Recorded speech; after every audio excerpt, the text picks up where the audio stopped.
حدیث نمبر 6251۔ حضرت انس رضی اللہ عنہ بیان کرتے ہیں کہ میری والدہ مجھے رسول اکرم صلی اللہ علیہ وسلم کے پاس لے کر گئیں اور آپ نے اپنا دوپٹہ پھاڑ کر نصف دوپٹے کو میری ازار بنا دیا اور دوسرا نصف میرے جسم پر ڈال دیا۔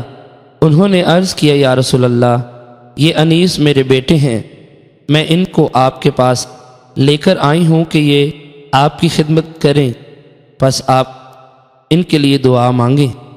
یہ انیس میرے بیٹے ہیں، میں ان کو آپ کے پاس لے کر آئی ہوں کہ یہ آپ کی خدمت کریں، پس آپ ان کے لیے دعا مانگیں۔ پس رسول اکرم صلی اللہ علیہ وسلم نے اللہ تعالیٰ سے دعا مانگی، یا اللہ اس کے مال اور اولاد کو زیادہ کر دے۔ حضرت انس رضی اللہ عنہ فرماتے ہیں، اللہ کی قسم بے شک میرا مال بہت زیادہ ہے اور میری اولاد کی اولاد اس وقت 100 کے قریب۔ حدیث نمبر 6252۔ حضرت انس بن مالک رضی اللہ عنہ سے مروی ہے، فرماتے ہیں رسول اکرم صلی اللہ علیہ وسلم گزرے تو میری ماں حضرت ام سلیم رضی اللہ عنہا نے آپ کی آواز سنی۔ انہوں نے عرض کیا یا رسول اللہ، آپ پر میرے ماں باپ فدا ہوں، یہ چھوٹا انس ہے۔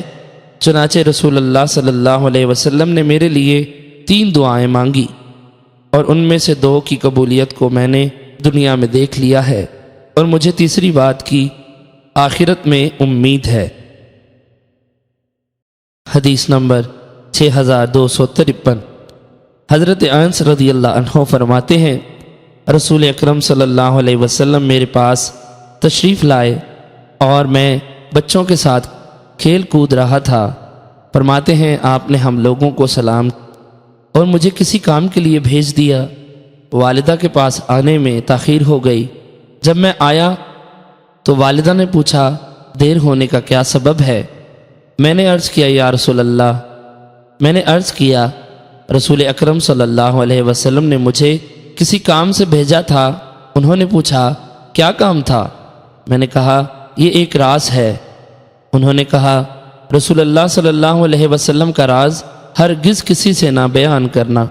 حضرت انس رضی اللہ عنہ فرماتے ہیں اللہ کی قسم اگر میں یہ بات کسی سے بیان کرتا تو اے ثابت تم سے بیان کرتا۔